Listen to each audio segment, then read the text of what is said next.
Hello, fellow humans. Welcome to Surprisingly. We're grateful you're here listening as I sit down with a person I do not know to talk about who knows what. If you're new to the podcast, just know that me winging it with a stranger is the entire point. I'm your easily entertained host, Bridget Dinahan, and today I'm meeting Lona for the first time. She's bubbly and positive. She's got a million things going on: motherhood, writing books, hosting a faith-based writer's workshop, singing in a Motown cover band, and life coaching. So yeah, we're going to talk about all those things. Keep it here. I'm going to give you a clap. Perfect. Great. No, double time. That makes it so hard to do. I'm a musician too, so you just never know what's gonna come out in song. Okay, so speaking of which... Is that okay? Yes. I feel like that's glorious. gonna be corny. Are you gonna see this? We're not going to I see... will be end tighter than that. Okay. I will move it in. It's boobies down is what it is. We're going to be corrupt and tight. Nice. All right. Are you ready to go? I'm ready. Let's go. Are you ready to go? I think teeth. Am I? Yeah, you're good. No lipstick You're on good my. to Okay. go. All right. And I'll do this occasionally and check you. Okay, thank I'm you. here for you, girl. Thank you. First of all, I think we should start the podcast by just brushing slightly your bang away so we can see Okay, the heart stamp yes. and how it's kicking. It's so good. Thank you. A little cheek heart stamp. Okay, Just a before I little get heart. ahead of myself, because I'm getting distracted and have 5 tracks going in my mind already. Lona, Yes. thank you for being here today. Thank you for having me, Bridget. I mean it. And you and I have never met before, right? We have not. So we are strangers. We are complete strangers, and everything that we say, we know nothing of beforehand. That's right. I Yes. love this. Thank you for being on this adventure. I do want to start. I want to start 2 places. Okay. I want to start at the heart, metaphorically and physically, because I have recently started wearing those zit stickers with wild abandon out in public because the young girlies are doing it. And I'm like, yeah, I have a zit. Look at it. It's got a flower on it. I don't care. Oh my God. I love how the 20-somethings don't care. Okay. And I've never so- heard of it. I've never heard of it. Have you not What are you seen- talking about? So they make blemish cover-up stickers now with like hearts and flowers and whatnot. I showed up to a grown-ass people party, like peers my age. So we're, close to middle age. Yeah. And I had a zit on my neck and I showed up with a heart. And everyone at the party, I have 0 tattoos. They all were like, oh, I like your tattoo. I'm like, you thought I got a tiny neck tattoo as my first tattoo. That was the assumption. Gosh. Oh my gosh. So anyway, I just bring that up to say I love how the youngins just don't give a shit in the best possible way. Like, yes, I'm healing. I'm openly healing my acne. Get into it. versus what we did, which is put on way too much makeup on it. We did and that. then cake the foundation over it, so it was like a flashlight on it. And did we ever get the color match right, Lana? No, did we? No, never. we didn't. And blending from our face to our neck. Forget it. Like, yeah, that's why we have girlfriends, right? That's why we got our girls are like, okay, you gotta go to the bathroom. Okay. Yeah, you know what I'm saying? I was forever too white. It was like too pasty. Yeah. We wore it too light. Did you also wear it too No, light? I went the Darker. orange. Oh, I yeah. went the orange route. It's not good. We're one or the other typically. Okay, so tell me, this is a stamp on your face. It is a stamp. Tell me all about it. Oh my gosh. Well, I'm all about the heart. Hearts are my thing. It's kind of my branding. Okay. My little tagline is inspire others, inspire yourself. Okay. I love to inspire people in everything and really at the heart of it, give people hope, because inspiration is about hope. So my bestie got this heart stamp for me because she she just knows me. You know what I'm saying? She got a star for her, a heart for me. And I just love wearing it. And people have said, hey, Lana, why don't you get that tattooed? Do you wear it every day? I do not. Okay. And see, here's the reason why. Tell me Because everything. when I need to I'm not a Karen. Okay, some people may say that I possibly could be a Karen when I'm complaining about food, or especially food, because I'm a foodie. Okay. I'm from New York, Okay. and I'm Italian and German, and so we really, You're know what, what I'm saying? Italian? Would you say I'm you're Italian from I heard it, upstate girl. New York, in Rochester, New York. Okay, all my people up in Rochester, they're shouting right now. Full on. Had the Sunday sauce with my grandma Ida, and it was beautiful. So anyways, I digress. Where am I going with this? What did I just say? You were telling me that people have told you to get it tattooed permanently. Oh, yes. Okay, so, but when I want to be like mean, or if I'm mad, I don't want to have a heart on my face. You can't take a bitch seriously You with a cannot. friendly, cutesy little You heart. cannot. She's complaining about the food. You know she doesn't mean business, because what is this? What? No, it's like an oxymoron. So when I need to like be a boss, you know what I'm saying? Yeah. The heart's not gonna be there, and so I need that option. And so that's what I tell everybody. Well, it's really cute.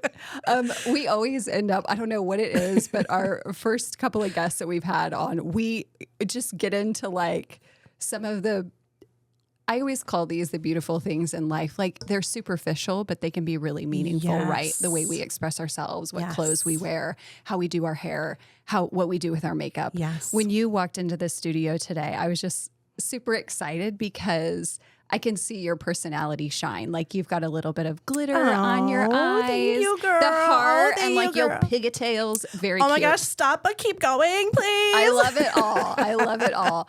I just really think that for people who like style and like fashion, like if it's on their soul to express themselves that way, it's really meaningful to do so. So, well, thank you. I appreciate looking at you. I appreciate your glasses, and Thank you. I almost had to make sure there were lenses in there, because you know how so many people don't. Right? You don't have to. Before I needed them, I for sure wore fake glasses because I've always loved glasses. Okay. But these are real. They're fabulous. These is bifocals, girl. They're fabulous, and I wish that everyone could see your sneakers and your socks, because they are fabulous. You know what?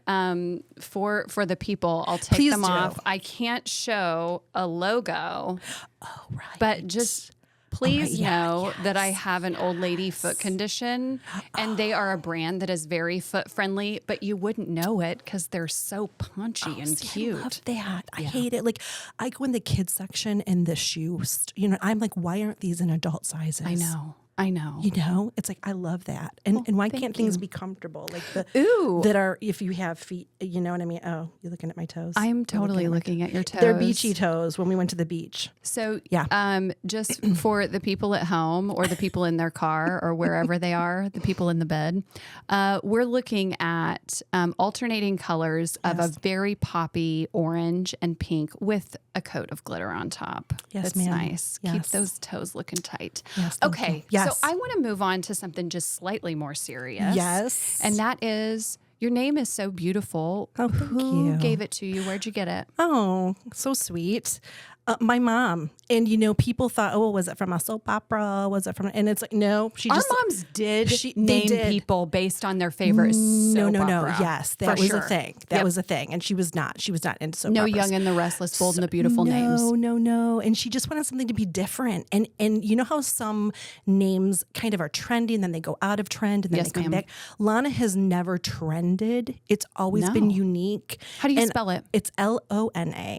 Pretty. Which so many people, it's Lana. And I've been Lana, I've been Lona, I've been so many things. Yeah. And my last name, my maiden name was Shoemaker. And so they botched up everything, Schumacher, But no, I love, and I have to give cadence to my middle name because I love my middle name so much. Tell me what it is. My daughter has my middle name too. It's Renee. So I love Lana Renee. And now really I'm married, nice. Lana Renee Fraser. And I do love my name. Thank you. And my Yeah. mom gave it to me. Yeah, she just wanted to be unique. It's a good one. Yeah. It's a really good one. And you're right, that spelling is unique. Yes.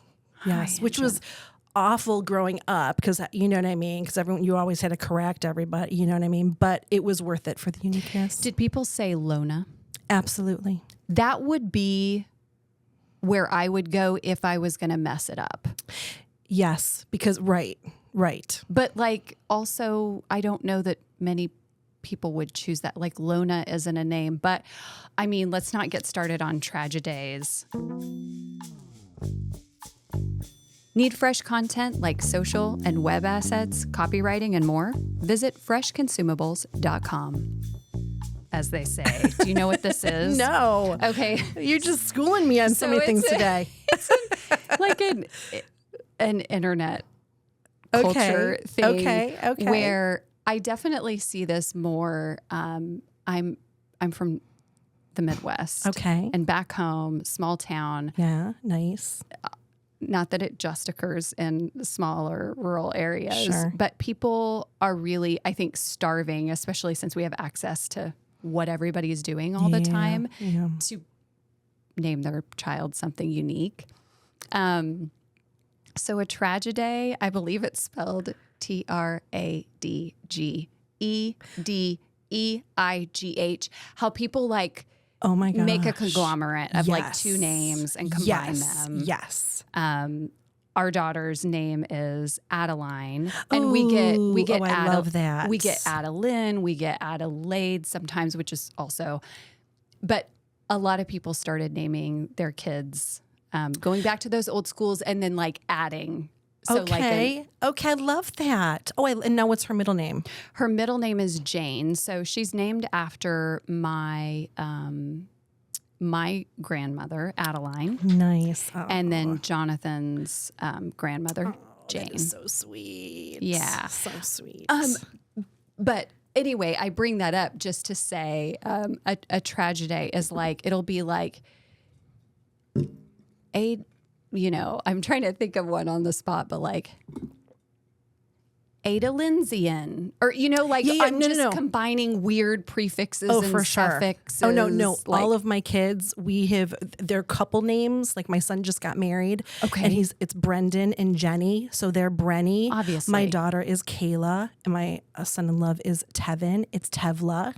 So That's a good it's one. kind of fun. it is kind We of try fun. to do mine and my husband's, Lona and Jim, but they're too short of names, and so you just kind of like Lim I like Lim though. Lim? That's where I'd go.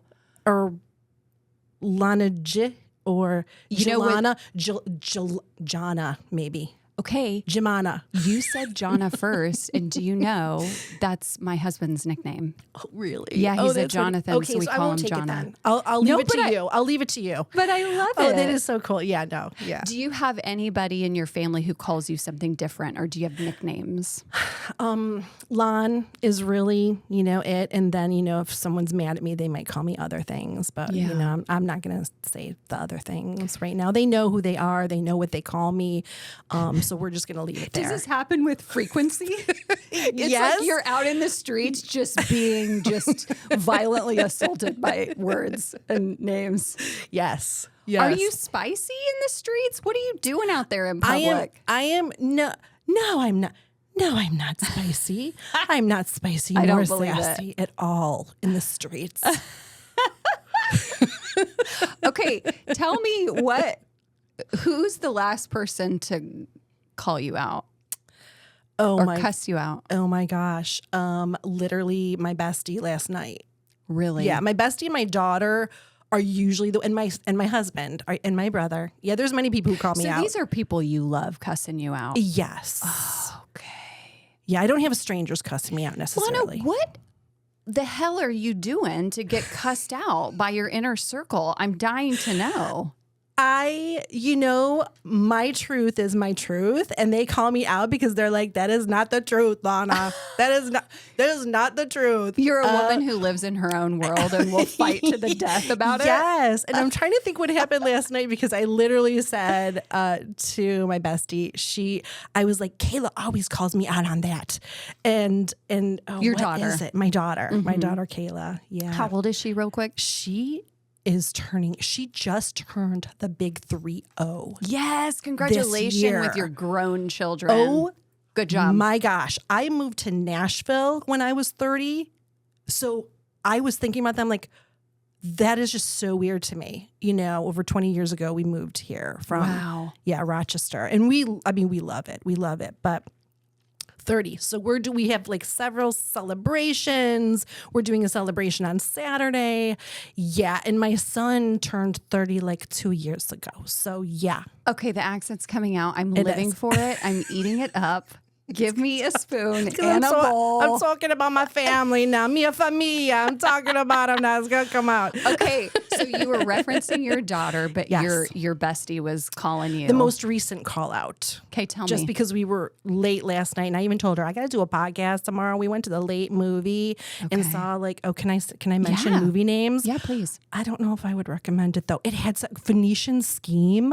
It's like a quirky, like I don't even know how to explain it, but we saw it was like a 10:15 showing. Like Okay. movies are coming back late night now. So I had to Okay. get home to like over 12 at 12:30. And I'm like, I have a podcast tomorrow. I have to be like on. I can't I'm be an tired. adult. I can't be partying. And so, but I did it anyways. Yeah. You know, we do it anyways. So anyways, I don't know. It was quirky. It had great cast, but I did not like it. Is it a drama, a comedy? It's I a haven't heard of drama. it. No, it's like a quirky, like dark comedy. Okay. Yeah. That feels fun. And you kind of want to watch it just because of that. And of course, the trailer gave like the 3 moments that you laughed, but you don't laugh as much as I was hoping to laugh. Okay.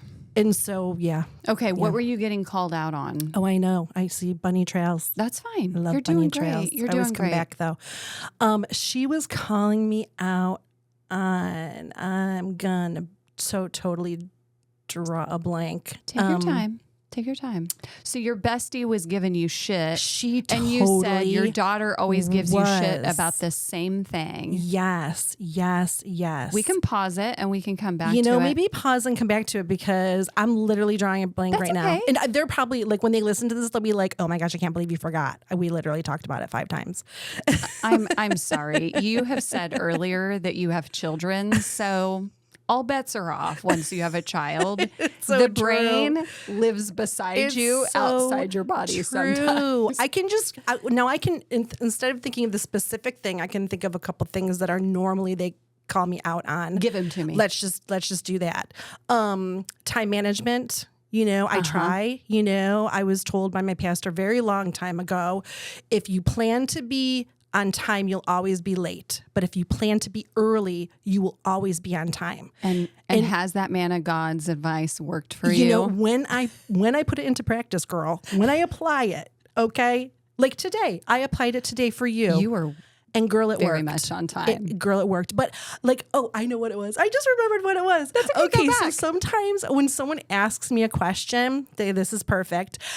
I think I know the answer, but I really don't. And so do you pause, Lana, or do you just go full tilt boogie at it like you know? I literally just think of the first thing that comes out of my brain and just say it and I own it. And then they literally look at me like, you are taking that from some, and yeah, that is You just not, made that up. You totally just made that up. And then they called me out on it, right? So, and I'm like, yeah, you know me too well. You know what I mean? You know me too well. Let's dig into that a little bit, because what do you think is it about your character, your personality, where you're like, I can't just say I don't know.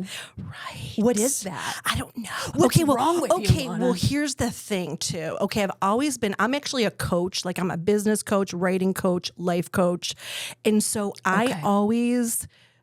I have loved from a very early age. You know how you kind of like what you do now, you kind of track back and you see the beginnings of it as a child. Yeah. I've always loved to help people, you know, I've always loved to get people unstuck and troubleshoot and like give, you know, well, did you think about this? Did you think about that? You know, I've always been that way. Okay. And so I feel like I'm always in advice role.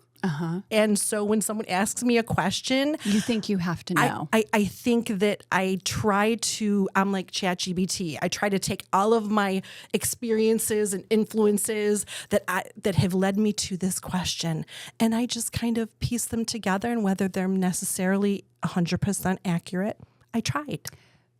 But I think it's hilarious that your people who know you best are sniffing you out immediately. Your bullshit does not fly with them. Oh, no. Oh, it does not. Okay, so this is a fascinating topic. Again, I don't know anything about you. I don't know what you do for work, and you just told me some things that you do professionally. Sure. This is a hot button item for your girl that you just met, because I am very critical of people slapping a title on themselves and saying, and I'm not trying to, this isn't a gotcha moment. Oh, I'm getting offended. Literally right now, I'm getting offended, and my Italian's going to come out, and I don't know what we're going to do later, but Let's it's not do going to it. be pretty. Well, okay, so land well. We did plan earlier a dance party, so that's probably going to happen. That will happen. Maybe that it's a dance fight now. Yes. Yes. I'm interested in speaking to people who do this for a living because here are my and this is just my parameters. Sure. If you are going to be in a professional space and give yourself a title like, I understand life better than most people, which is true. Some people do have a gift. I do believe that. Sure. So let's start there. Okay. I expect people to be like PhD'd in psychology. Oh. Like I'm a prove it girl. Oh, okay. So tell me, I'm Okay. interested as a person who sells themselves as a life coach. How did you get there and what makes you qualified? And I'm not, again, this is not coming at you in a combative way. I think about this a lot because especially like you saw it on LinkedIn, you saw it when we transitioned from like, this will age me, but let's do it. Friendster to MySpace to Facebook. Yes. The media landscape in which we just lie our asses off about our qualifications is just for sure. Oh, for sure. Crazy to me. So tell me, like from a heartfelt place. Yes. Sell me on it. Yes. Well, I'm like I mentioned earlier, I have loved helping people all my life. Yeah. And life coach is about helping just get you unstuck. And I've helped people get unstuck seriously from like, probably 7-8 years old, helping people get unstuck. Okay. And so I feel like I've had a lifelong learning experience with a lot of things. And I'm older, you know what I mean? I've had experience with life and I've gone through a lot. I've walked with loved ones through cancer. I have walked through, so many things in life that people combat, and I've always been able to, even if I don't have a master's degree in whatever they're stuck in, I know how to help you. I know the questions to ask. Okay. To get you from here to there, to ask yourself, because really coaching is about you owning it and me asking the questions, not telling you what to do, but me asking questions so that you actually, by the end of it, you understand yourself and you actually reveal it to yourself. That's the basic premise of therapy. Unstuck. Right. But I'm not a therapist. Right. I am not a therapist. And I am certified. You have to get, you don't have to get certified to be a coach, but I did do training so that I do like have that. An organization. Through an organization, yeah. And it was a great one-on-one. I love one-on-one. I love this today. I love it too. Because it was very intimate and it was very intense. When did you do that training? I did that training. I am so, again, and I'm a creative, so I'm so bad with time management. You can be like 15 years ago, 20 years. It was like probably 5-6 years ago. Okay. That I officially got certified. But it was funny because I never meant to be a life coach. I never asked to be a life coach. What did you do professionally before, or were you a homemaker, child rearer? I grew up in an entrepreneurial family, and I literally said I never want to own a business when I get older just because of the stresses and the ebbs and flows of it. My husband one of his dreams was to own a business. Okay. And so I literally was like, no, I don't want to. But we did, and God had to kind of work on my heart with all that, to be honest. I didn't say yes immediately, but I did. And so I did the books we own an audio video company here in Nashville. Yeah. Okay. Can I say the name? Is that a thing or no? Yes. So in the show notes on each podcast, if somebody has something that they're passionate about or they want to plug, we're going to call it literally a shameless plug. Okay. So yes. Okay. Shameless plug from my husband, Jim Tim Fraser. Bring the silver screen home, people. RealityAV.net. Find us. So I really was his support system and still am his support system for his business. Okay. And I was able to stay home with the kids, work from home. I wanted to be there for the kids as the kids were growing up, but I still wanted to help him too. So it was perfect. It was a perfect thing. And I'm a writer. I'm a poet.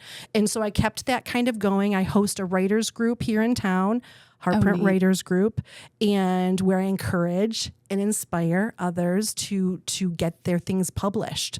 So I have that avenue too that I've been doing that for over a decade. Do you self-publish or do you publish through a publishing house currently? I currently self-publish. I'm not opposed to either. There's pros and cons to both. Right. But for me, self-publishing was the way to go.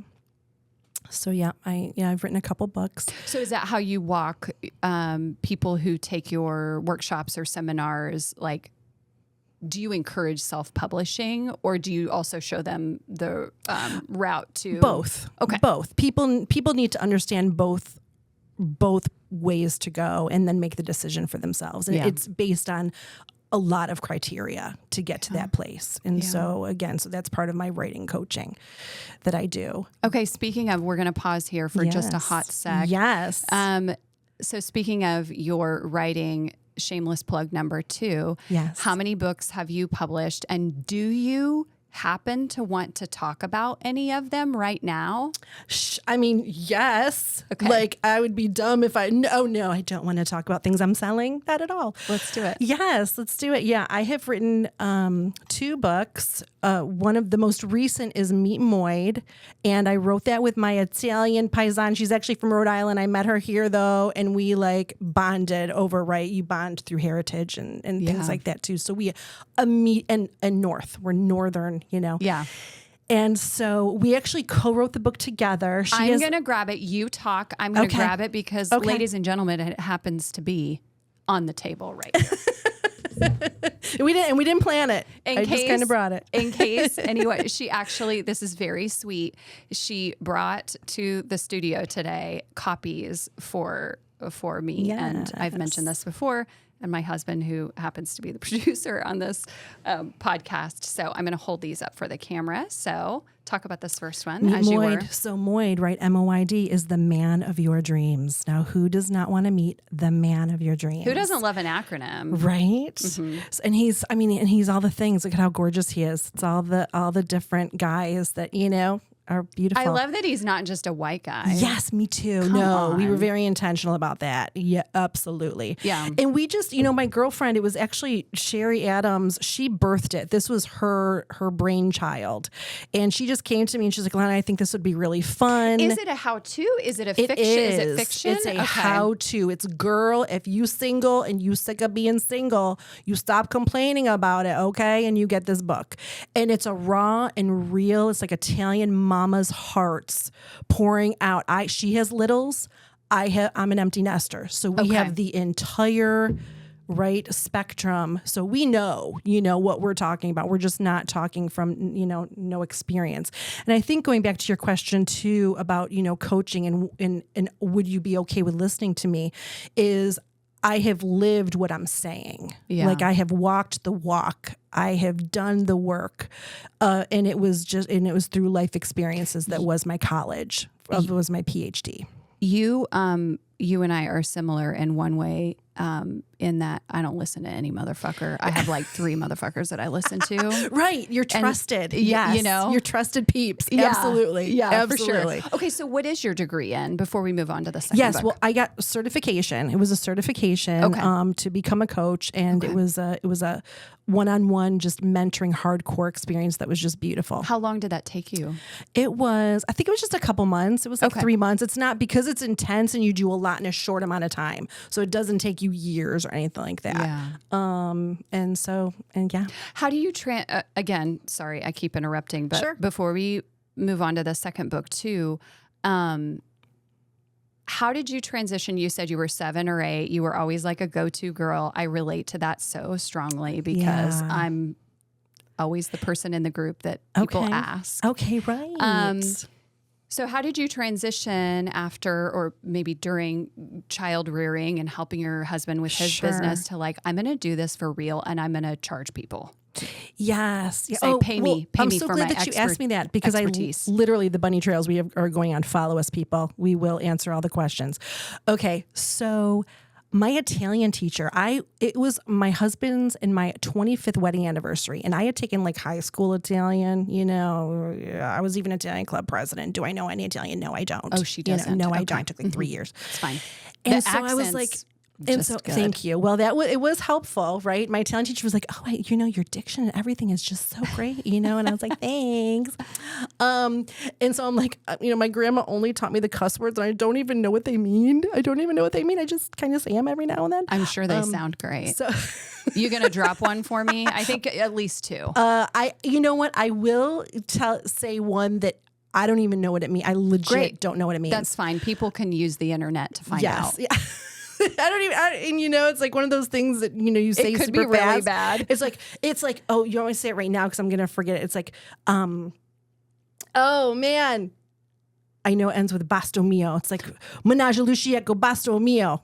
It's a little longer. Menage a luciaco fate, I think, a basto mio, something like that. Ooh. But when I'm mad, I can say it without even thinking of it. See, I'm not mad right now, so I'm like, oh, what is that? Get me mad. I'm not gonna get you mad. Okay, all right. But anyways, so I wanted to brush up on my Italian to go to Italy so that I wouldn't be one of those Americans. You know what I'm saying? Yeah. And I wanted to just because I honestly would love to actually be fluent in it again and teach my grandkids it to bring it back to life, not just the cuss words. So I went to an Italian teacher, and she just like busted out one day and was like, "Lona, are you a life coach?" And I'm like, "No." And she's like, "You need to be." And so she really spoke it over me. And I'm like, I don't like making money off of things I just like to do. Yeah. You know what I mean? I don't want it to become an obligatory thing. And then Don't we all do that a little bit, though? Right. We end up there. Yeah. So do. again, I'm We asking do. the question without judgment and saying, sure. like, tell me how that happens. For sure.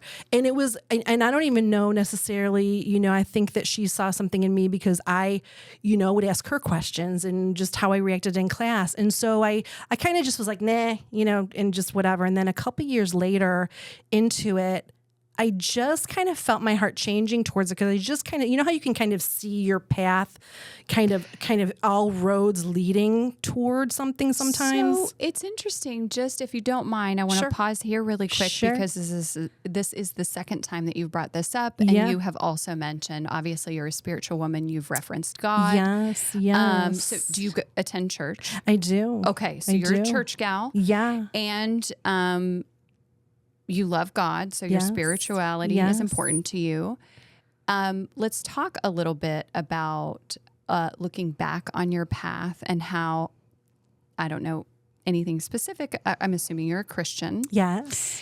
Do you see, in your case, the God in your path? Yes. And you just said, your teacher spoke it over you. That's like church language 101, it baby. Sure is. Hey, So we in the Bible Belt, so everybody gonna understand this, right? So was that for you, like, God is knocking, like this person in my life is being very blatant about? No, for sure. I Here's think that your message. I think that it literally was like a prophetic word over me. Which a prophetic word is just a word of encouragement. Yeah. When it comes down to it, to do something or see something in someone, and so I was like, okay, Lord, let's I'll do it, and if it's something, then I'll see it. Sort of verbatim kind of thing come up anywhere else in your life? Was it like, how many times did, in your words, I want to be very diplomatic, Sure. like you're saying, this is a message from God in my life. Was that the first or the second or the third or the fifth time it had come up for you? That is a great question. Nobody specifically. Actually, once she said life coach, the word, because that word is really kind of, you know what I mean? People throw that around, and some people eye roll at it and like all the things. But after she spoke it over me, it did, with different people in different scenarios who had nothing to do with her, did mention it. You saw the pattern. I did see a pattern. And before that, it wasn't that they said life coach, but people would say, hey, you're really good at, mediating. You're really good with people. You're really good at seeing the bright side. You're really good at, troubleshooting and just like lending a hand and helping people not give up hope, really, and to be inspired. And that's seriously my brand. That's what I love. That's how I measure success, is if I helped somebody not give up, Well, I can tell just sharing space with you and listening to you talk, you're very rooted in it. And so I think anytime we can do work, whether it's professional or personal, and by the way, being a partner and raising a family is work, is a full-time job. Girl, it is. Or a caretaker for a parent or whatever it is. Caretaking, right, of any kind is a full-time job. It always helps when you're really connected to it. And I can tell you're very, very connected to it. As a relational point, sidebar, I have had a good girlfriend who lives here in town say, I've never met anyone who needs to have a podcast more than you, Bridget. And I was like, fuck no. First of all, I say and like every other word. Second of all, I talk too much. Never going to happen. Love it. And she's like, what? You're in a creative, and I'm a creative director and copywriter by trade. Okay. And she's like, you're so good at getting people to feel comfortable with you. Yes, and I'm you like, are. I'm also a hard no before I'm a yes. When the studio CEO said, will you do this podcast? I was like, no. I love it. But I know myself. Same. Yes. And I was like, okay, if I do anything, this is what I want to do. I want to just talk shit with strangers. And they were like, yes, do that. Yes. So it's funny how you can, for me, it's like listening to God to me is super broad. Whether it's the universe, whether it's whatever it is, that thing that keeps us connected and that thing that calls to our greater good at all times, that thing that connects us to love. Yeah. Whatever that is, that special sauce, that spice. Yes. Special. I like that. It does knock on your door, doesn't it? It does. And it sometimes is like, bitch, I don't care if you're a no. No, right. Here it is. Oh, yeah, no, we are kindred spirits. Because I said no every single time for everything. I said no to life coaching. I said no to hosting the writers group. I said no to switching church. I said no all the time. I say no. So I am right there with you. Yeah. And I think that's good because you're not just going to say yes. You're going to really think that is this, because I feel like there's a million things you can do. I usually say, is it the right thing to do or is it the righteous thing to do for you? Okay. And what's the difference for you? I mean, I know what the difference between those two words is, but what does that mean when you say that to yourself? Okay, a perfect way is like when you're in an argument with your husband. Yeah. Are you that right? That never happens. Does that happen for you? Oh, never. And no, because and I'm always right. So why do we need to argue? Amen. Whatevs. So it's a perfect example with me and Jim because I may be right, but it's not the righteous thing to do to push that. Partnership is about giving. Right? Yeah. And is it more important to be right or is it more important to be loving and to heal and to find a compromise and to find out why he did whatever he did? What was the root of it? Baby, that's not just for our interpersonal close relationships. Right. That's for everything, right? For sure. Everything. No, for sure. What is the root? Yeah. What is the root? Because, when people are usually being ugly, there's a root. There's a reason why they're unhappy or whatever. So they're afraid, mostly. Yeah. And when I really have learned over the years, and I wasn't always good at this, but it's like, Lon, understand why from them first that they're reacting or acting before you shoot your mouth out. Right. 101. Girl, yes. Yeah. And I did learn that the hard way, right? It's like understand their heart because 9 times out of 10, dare I say 100% of the time, when you find out really what is going on, you're not mad at them because at all. Like you understand it. You're like, you know what? This isn't even about me. Right. It's not about me. And it usually isn't about you. It's usually an unmet need. I know we're really getting into it, but if you don't mind, sure, let's go, girl. The last fight my husband and I had, and it was a doozy. Okay. We actually don't, we're not a couple that has a ton of conflict. And when I say that, I mean, I get spicy at him and he's like, okay. Right. But he never gets spicy at me, but he just, do you remember? He's smiling so big right now. He let me have it so hard in the kitchen one day that I was like, our child is playing with the neighbor kids outside. Please don't keep your voice at a volume where we sound like we're throwing plates at each other because that's not what's happening. But I was like, I can tell you're very mad. Let's table this until our child goes to bed. Yes. And we sat across from each other, which we often do when it's time to throw down. Yes. And he told me what he was concerned about. And I just listened and listened and listened, which is not easy for me to do in conflict with someone I'm in love with. Right. Because I was immediately like, you're wrong, but go ahead. But what I did, because we have been to therapy, I've been to therapy, he's been to therapy, we've been to couples therapy. Good, at the end of it, I literally was like, and it sounds so freaking cheesy, but a therapist will give you this advice. I was like, okay, I'm hearing X, Y, and Z from you. Is it possible that what you're telling me that's pissing you off, is it possible that it's actually something deeper and you're feeling sad about A, B, and C? Yeah. Yeah. And he was like, yes. And I'll never forget that fight because once we got to that point, it was like he calmed down and then he stormed off, which he doesn't often do. And he came back in. I love that you're just like smiling. I love that you're here because I can look over at both of you and kind of see this. I'm loving this. We're deeply in love. It's disgusting. I love it. Then he came back in and he was like, well, you're right. And I could tell he had a resurgence of emotions. And I was like, babe, I just want to remind you, like, I don't want to be right. I'm actually not trying to one up you by digging in. And I found your fear in it, but like you're safe. And it's interesting because again, we've been together for 20 years, but to get to the point where you're like, honey, you're safe. Yeah. Like you're safe. You're okay to be fucking angry. Yes. And almost like screaming at me. Yes. That's okay because you don't do it very often. Yeah. Yeah. And it's okay to have your anger, but let's find out what the underlying fear and sadness is and let me work from there and see if I can do better on my end to not have you feeling that way. And we're partners. And also, I'm right. Duh. Just kidding. I'm kidding. I'm kidding. I love it. I love it so much. I love you.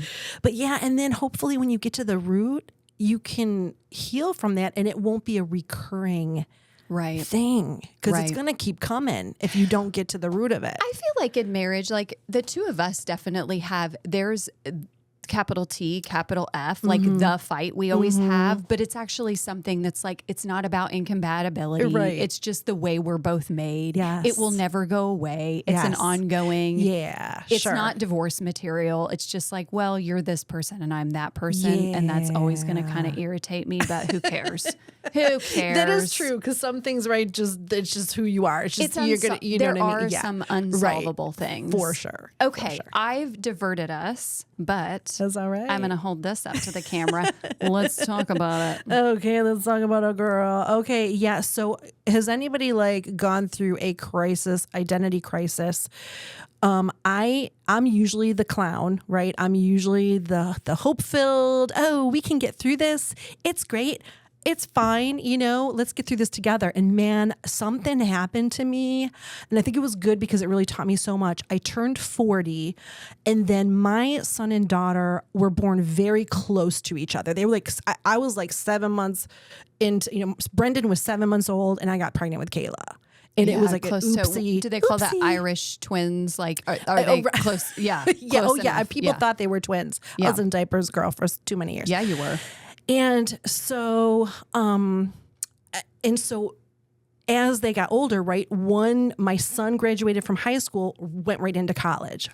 I turned 40, and then my daughter, back to back, graduated from high school, went to college. Big life changes. Just too much in, I think, too concentrated amount of time. Yeah. And I went through kind of I've never been like, I've been depressed, but I went through a depression. Tell me. And people didn't even know that I was, because I had this mask, right? Yeah. And even talking about it, like I'm already like getting a little choked up when I would, because it hits that part. Safe. It's like, it's a safe space. Yeah. Continue. And I had never been depressed before. And it was like every year I was like, okay, well, this will be done this year. I'll be fine. I just got to get through. I was kind of saying all the things that I tell other people. Right. And I just was not getting through it, man. It was like 1 year and then 2 years. And then the third year, I'm like, are you kidding me with this? That's a lot. It's beating you down. down. Are you kidding me with this? And I even remember, and it's in the book, that I told one of my friends, man, it's going to be hard to be my friend this year. Like I knew the storm. I knew the storm was coming, and I couldn't hide it anymore. And so I literally was like, one of my my darkest places. And I don't do this often, but every now and then I'm just like, okay, God, you gotta speak to me, okay? Because you gotta speak to me. And I literally opened up my Bible and I landed in Habakkuk. And Habakkuk is a very short, like 3-chapter book, and God knew I needed something short and sweet. Give it to me. Don't linger here. I need you now. You know? What is it? And so Habakkuk is a minor prophet, and he literally was asking God. He was crying out to God, like, what are you doing, God? I don't see you. I don't feel you. Like, what are you doing? And that's where I was. That was my cry. Like, I don't feel you. I don't see you. Like, come on, know, I'm not this person. Like, help me. And so anyways, read the book. It did stuff in me. And then I can't even tell you when it happened, but I don't know if I think I was in the book actually. And God was like, you need to write about this, about your experience, your journey, where you came from, where you're going, how I got you through the whole thing. And so the book actually is a 10-week Bible study, and it's for women. It's geared towards women, but you don't have to be a woman to read it, because it's literally about wherever you are in your losing hope, in your depression, in your empty nesting, in your, oh my gosh, I turned this. Where do I go from here? Identity crisis, whatever.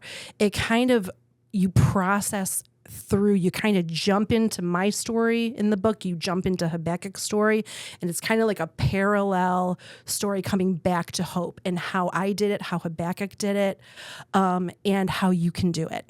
And the hope is to jump into it, find where you are in the story, and by the end of the book, at least be more hopeful. Like, you might not be, oh yeah, I'm good, I'm 100%. No, but it forces you to ask questions and process through your grief or whatever that is, to hopefully get back to hope.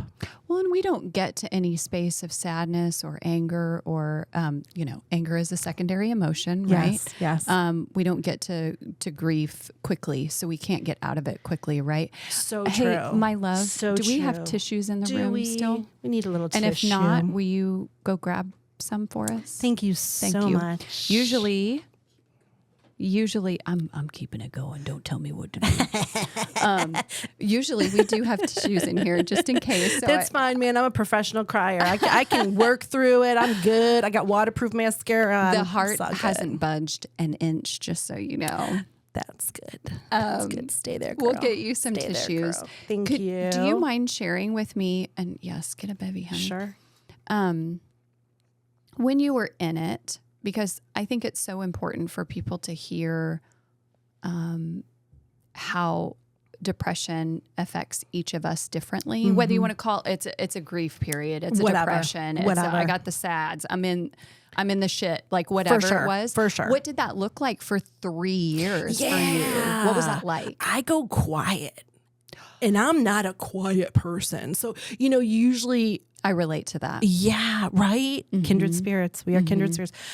And so I did it in a way that no one really noticed. Like, I was able to kind of like fake your way through. Yeah. And and it's not like I never broke down or ever, whatever, because it did come out in my relationships. Of course, it's going to affect your relationships. Absolutely. When you're not happy, it just filters through everything you do. And that was sad to me. And I was trying to not let that happen. And you can't, like, you got to be real, and you just have to, get through it and be open about it. And I didn't. I just crawled under a rock. Well, and especially as someone who has built a life as an advisor and a coach, I think there's such power in showing, I think vulnerability is I'm Brene Browning so hard right now, but it's okay. Vulnerability in all scenarios, I believe, is powerful. No matter, for everyone. Yes. I believe it at work. For sure. I believe it at home, all day, every day. Like, let's be vulnerable with each other, or else we're going to fail as a human species. Yes. So starting there, and it must have been so powerful, not just for your trusted circle, but also as a coach, to speak your truth. Right? Absolutely. No, absolutely.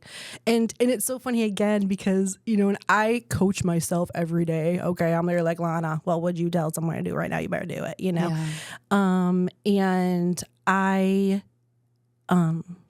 lost my train of thought. I sure did. That's my train of thought. I'm here with you, and I'm going to bring you back. So we yeah. were talking specifically earlier about how that showed up for you, and you were telling me you sort of shut down. You got quieter. Yes. Of course, you could see vulnerability. Girl, I got it. Thank you so much for bringing me back. Yes, ma'am. I always say, when people start crying, and it could be anywhere. I could be watching the Grammys. I could be, it doesn't matter what it is. I lean in, right?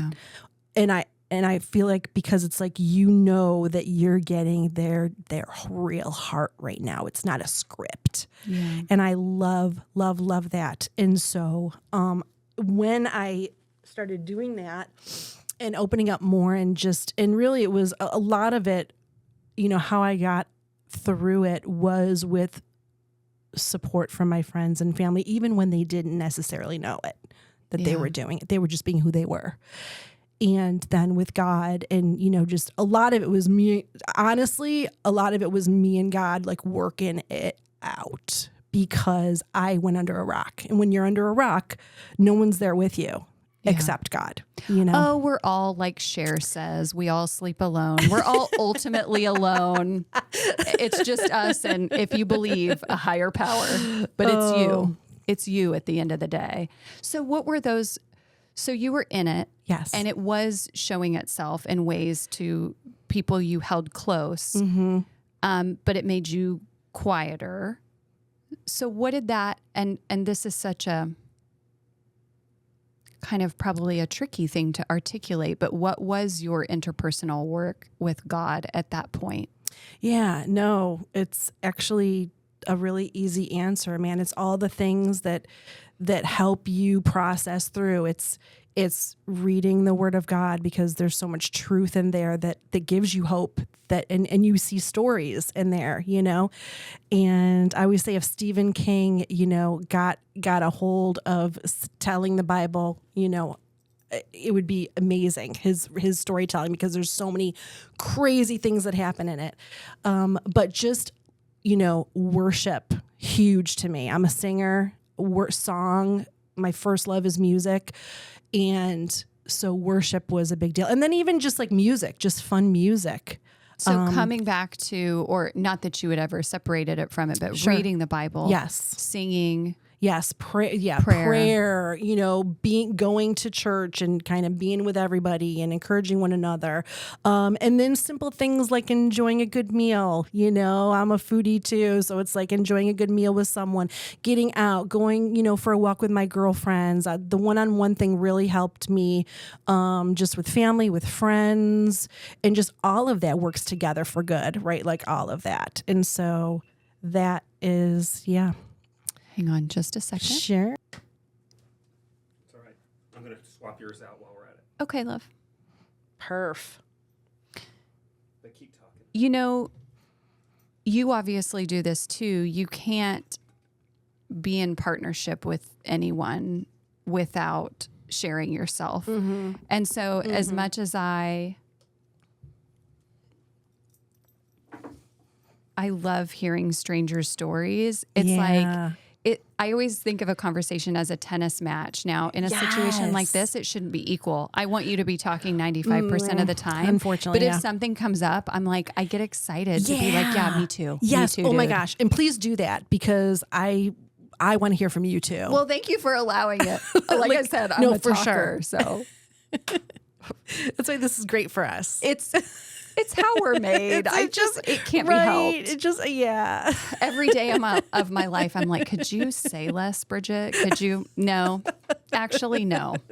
My husband literally, one of the fights that we got in, because he doesn't give me enough words. Like he doesn't talk to me enough. Like conversation is like my number one love language, and he doesn't talk. You married a strong silent type? Yes.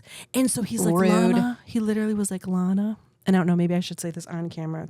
It is kind of funny. He was like, Lana, your words, what did he say? Like your output is like, you need to say so many words. Yeah. I just don't.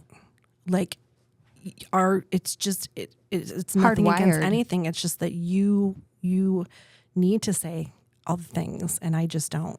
So let's talk about that for a second, because I've met people, especially professionally, where, or you see things out in the world that's like, the quietest person in the room is the smartest, or whatever, or like you don't have to say a lot to say everything that needs to be said. Yes. I'm sort of in the middle where I'm like, I've met some chatty motherfuckers that are absolute dumbasses, and I've met some quiet people that don't have shit to say, which is why you're keeping your mouth shut, because you don't have a thought worth speaking in there. Absolutely. But there's both. I There mean, is. For sure. I've been with people who are like, I know are probably the smartest people in the room, and they're not speaking. Yes. So I'm like, I hate like blanket Yeah, you statements like can't. that. You Just can't. like life coaches Right. aren't a thing. Like someone like me, for example, who has said that. Yes. Yeah. And no. here I am. No. And like I said, it's an eye roll. You know what I mean? There is an eye roll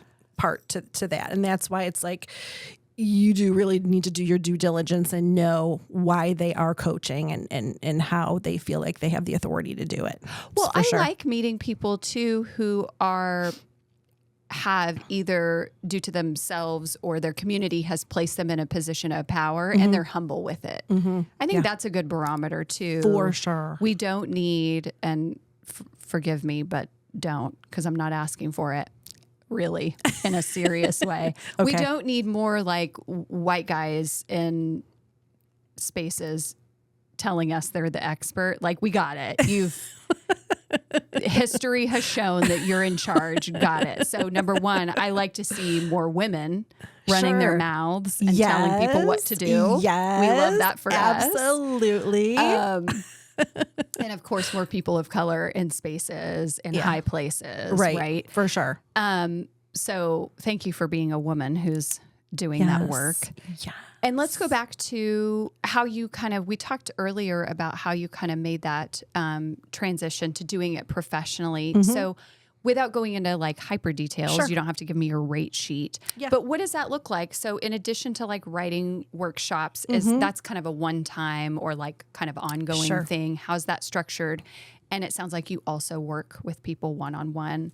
How does that work? Yes, for sure. For sure. Well, the writers group, it's like, really it's all about accountability and encouragement when it comes down, I think, to really anything in life that you're trying to do. If you have someone, your tribe, right? Find your tribe, and because they will understand you. You know, creatives understand one another. You know, my husband, I love him all day long, but when I read him a poem and he's like, oh, that really sounds great, honey, you know, he can give me so much support, you know, but a writer that is doing it day in and day out can be like, oh, well, this word kind of made me feel like this metric was, you know, they can really speak into it in a deep way and relate to it. And we can complain together, right? That's always fun, and be like, I was so frustrated because, and then we help one another. So it's just we kind of get together once a month. It's very informal. It's very like family. It's very confidential because you're sometimes talking about really hard subjects. And then you're talking about really, we have a comedian too. Yeah. We have a cartoonist. So, and it's really just about everybody getting together. If you would like to share your work, share it. If you don't just listen, glean, speak into one another. Okay, you're 3 steps ahead of her, help her with a step, so she can get to the next step. And that's like all that's about. So and once a month we get together. Yeah. And just sit around in a home, bring our stuff. Some people share, some people don't. We give encouragement, courteous criticism, right? Because you do need the critique. Like you need the critique to be better. And 100%. So we're just honest, raw, and real, but we're compassionate too, with it. And so it's been very helpful. We've had well-known, unknown, everything in between that has come through the doors. It's been like over a decade that I've been hosting, and it's just, oh my gosh, that's a long time. It's beautiful. It's been beautiful. Is there a spiritual element to this? Like, yes. Do you sell it in that way? Like, yes, it is a faith-based, it is a Christian group. So, but, people who don't have faith, have come and it's not like they're like, okay, shut the door on you.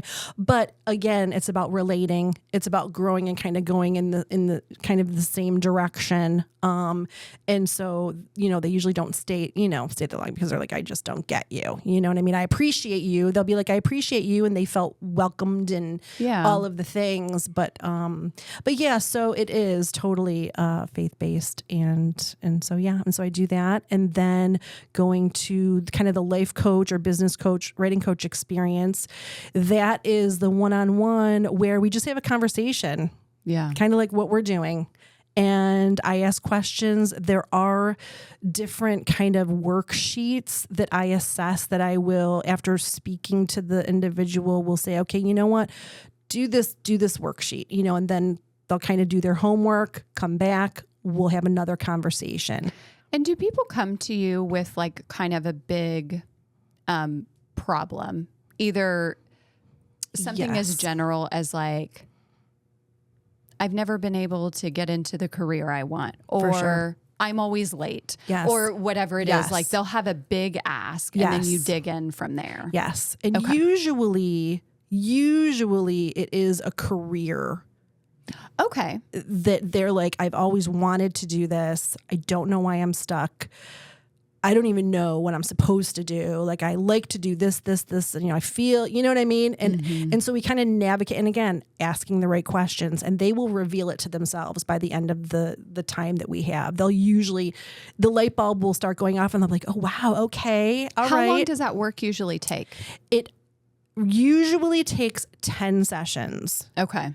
Now, can we start out with, usually I just say 6 is the minimum, 6 sessions, because you really can't get through much, right? And so your clients are paying per session. Yes. Okay. Yes. Got it. Yep. Got it. Such interesting work. Tell me what one of your most interesting clients has been. Now, of course, don't get into specifics or names or anything, but what was a turn that you saw that you were super proud of? Yeah. Yes. And take your time. If nothing comes up right away. I know. It's like, I know. I think we're waving it at, oh. Hey, everybody. Hey, everybody. Yeah. And okay, well, it's going to be kind of generic, right? Because then the specificities, is that a word? Is that a word? Sure is. That's another thing I get called out all the time on is making up words. And you know what? I don't care because people making up words all the time and putting it in that Urban Dictionary. So you know what? Put it in the Urban Dictionary because it's a word. Yeah, we are making up words all the time. Yes, and I feel like it's like creative. It's like, anybody can say this word. Yeah. But I've done this word, so whatever. Yeah. But anyways, is the career... Can I answer the question a little bit differently? However you want. Because I feel However you want. Here's the thing. love. I love that by the end when they're like, yes, like I have had success stories where they're like, yes, Lana, I know my path. Thank you. And then I let them fly, and I don't see them again. Right. And then there's like other people who, just feel kind of stuck and they stay stuck. That's really hard for me. That's really hard for me because I want the success story. I want them to be so unstuck. But if they stay stuck and they choose, that's a choice. It's all a choice. It's a choice. And there's only so much I can say. And I hate giving up on anybody. And I never give up per se. But there is a place as a coach where there's nothing I can say that you're going to change. It doesn't matter how great the advice is. If you're not ready to receive it, that's right. Ain't nothing happening. And that's true with relationships too, right? I mean, right. Whatever that looks like. So that breaks my heart. But there's nothing I can do about it. They have to. So you just kind of give them time and just lightly encourage, and you don't have the constant sessions. You just kind of say, let's take a pause. Yeah. When you're ready, I've said all I needed to say. When you're ready, we'll pick this back up again. Right. Thank you for taking us down that path and turning that question, because it's probably more useful for people to hear that does happen. Yeah. And it really drives home that point about there's only so much, even in therapy, right? For sure. If you're not at a place mentally where you are willing to do what is required and you're willing to do what we all call the work. Yes. Yeah. It's really on each of us to do that work. So probably part of what makes you great at your job is knowing when to release, both for your client and for you. Yeah. Right? I imagine you get so invested in those stories. Oh, for sure. Yes. My mom literally, when I said I was going to do this line of work, she was like, oh, honey, are you sure? It's a big emotional load. That's a lot, so I don't take a lot of clients. I don't. It's very limited because of that. I have to protect myself, and it's not all that I do. So I have to protect myself too with the healthy boundaries with all of that. Right. Or I can't help anybody if I'm like, so yeah, keep the balance. What, if you get into, as a life coach, if you get into a situation with a client where you may have suspicions, or maybe they've told you that there are mental outlying issues that would need a larger team to solve. Yes. How do you handle that? Oh, easy breezy cover girl. Like it's like, you know what? I can help you to a certain extent, but this is above my pay grade, right? This is something that you do need a trained professional in that field that is trained to know how your brain works, how to really get, you know what I mean? Because there's levels. There's for certain levels to this. And so I gladly, and I just encourage them to do that. And I have resources to point them in the right direction too. I don't just kind of be like, find someone, see ya. I would be like, hey, and because I already know them, I already have, some, idea of what would work best, who would work best. Then I'll point them in the right direction to get that help. What do you think your sweet spot is for a type of problem that comes to you, or a type of person? What's your sweet spot? Sure. Creatives, for sure. Yeah. Creative all day long, and it doesn't have to be literary. It could be music. It could be visual. It could be anything. But I feel like I have the creative soul, so that, again, write what you know, do what you know. And I feel like that's how I was created to be, who I was created to be. So anybody creative, I'm going to be able to really kind of, I always say with my friends, okay, it's time to bare your soul. And they're like, oh boy, Lon, I don't feel like bearing my soul today. I'm like, nope, you need to. I feel like you need to. So I always say the last 15 minutes of any conversation usually is the best, because it's usually when people, how people wait to tell you something. Yeah. So you'll talk about all the superficial, all the fun, all the this and that, but the last 15 minutes will be like, okay, I got to ask you a question. That's how it goes in therapy too. You Right. got to Okay. throw the grenade in the last 5 minutes. Yes. Yes.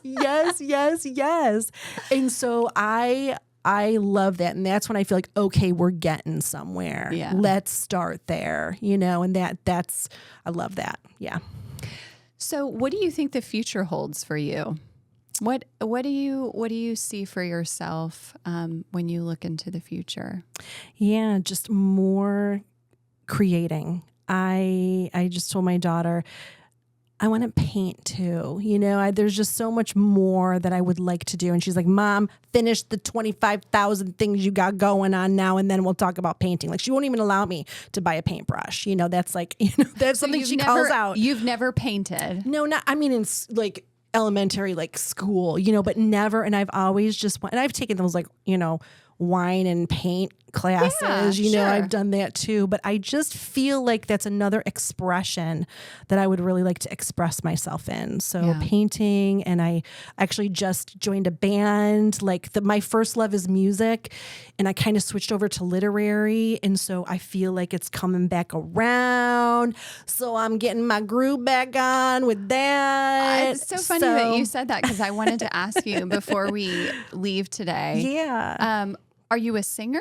Yes, singer, and I have played saxophone, bass guitar, a little hot pink tambourine, 4th grade clarinet, and yes. Okay, yeah, so I'll rock it. Okay, you're in a band now. Yes. What are you doing? Singing. I'm singing. Okay, and Yeah. what's your favorite genre, if you have a favorite? Or Soul. Like, we're doing old school Motown soul, girl. Stop it. And it is so fun. Like, literally, this was an answer to prayer for me, because I was like, okay, when, God, am I ever going to do my music? Because I actually owned a recording studio, 14,000 square foot recording studio with my brother when we were like 15, 16, 17, owned a business. Oh, Crazy. yeah. Until early 20s. And you said you didn't want to own a business. And I know, and yeah, right. Oh, I know. See, yeah. See how that works. But, and so music was always just, and it was a grieving thing that it wasn't being expressed, right? Because writers must write, painters must paint. And so it just, again, my girlfriend who I actually wrote the book with, Meet Moyd, Sherry Adams, she asked me to be in the band. She's like, hey, I was asked to be in this band. She's local here in Nashville. You want to do it? Yep. You want to do it? You want to join me? And I'm like, I was going to say no. But literally, if I could have heard an audible God come out from a burning bush and say something, I literally heard him yell at me like, are you kidding me? You have to say yes. Like, you have asked for this, And so I'm like, you right, God, you right. I did ask for this. So yes. But I did it scared, right? I did it scared, but you have to do it scared. So have you played out yet? Yes, we have. We just kind of had our first reveal concert. It's soultripband.org, I think. And Okay, Soul while Trip we're here, is the name. I want to talk more about it, Yeah. but give me your regular website for your life coaching, if you have one. No, I have a one-stop shop for Lona. It's livelaughLona.com. Stop it. And you will find everything there. The books, the life coaching, everything that I'm doing, everything in my life is on there. Yeah. Oh, you. Okay. Yeah. So it's a 3-piece band. It's a 4-piece band. What are we 14-piece, girl. Stop it. Horn section. There is not a horn section. Horn section. Proper Motown. Yes. You're not messing around. We are not messing around. We doing it right. Okay, we got to smoke too. It's like, not that I enjoy that with my voice, but yeah, Sure. it's like, yes. Like, they did, the person who did this, Keith Stiles, he was kind of, this was birthed in him to kind of have this like big band, and he has done excellent. Just Really? great gear, great talent. Like, everybody is so talented. So there have to be multiple singers. Oh, yes. How many? Oh, no. of We have you? right now, we have 3 girls and 1 guy, but we are adding too as we speak. Okay. What do Yes. you? Are you covering or are you doing originals? Covering. Okay, what are you covering? Oh I'm my dying gosh. to know. Oh my gosh. Like I did Chain of Fools. Chain of Fools is my song. We do the Martha and the Vandellas, right? Aretha. We do. I heard some Al Green on the way to work today, and I was just like, yes. Oh, all the greats. Like if you just went on Motown and just went down. Are you Natalie doing Cole, any Supremes situations? Not Supremes yet. But do you know? Have you ever heard of the Commitments? No. I never heard about the Commitments. No, ever. but that's a great. But band they were name. like I think a white Irish like band that did soul, and there was this whole thing about them, and I still don't know everything about them, but we kind of vibe like them. You know what I mean? Like we do soul, and we're not Irish. We're all different. It is a diverse. We are diverse, which is awesome. Yeah. Love it all day long. But yeah, it's great. It's so fun, and we have so much fun. And Stevie Wonder. Yes. Oh my gosh. Okay, what Stevie are you doing? We're doing is it Signed, Sealed, Delivered? Am I remembering things right? Yes. Is that right? Signed, Sealed, Yes. Delivered, and It's a gorgeous one. that one, and we're doing another one too. I can't remember it right now, but yes. I mean, pick a hit. Oh my for gosh. that dude. Oh my gosh. Right. Anything. This Anything. is so random, but have you seen that documentary about the making of We Are the World? A long time ago, I think I saw it. Time ago. We just watched it and the footage is so old. Yeah. But Stevie was of course on there, and it was all the greats. Cyndi Lauper. Oh my gosh, it was amazing to just see those people, like crazy famous people in a room together, how they Love were. that. I didn't realize, of course, because we were kids when that all went down, Right. like how sort of shotgun it was. It was like, okay, people, everybody get in this room. We've got 3 hours to make this happen. That part, as a creative or like production adjacent kind of person, it's like watching that come together is just so tasty and just thrilling. Yeah, So I need to watch that again. It's good. It's good to watch it like this many years out and see and it's not hyper produced. It's not super polished, but it's which I love. Yeah, I love that too. Yeah. So get your eyeballs on that. That's a good one. Okay. I will.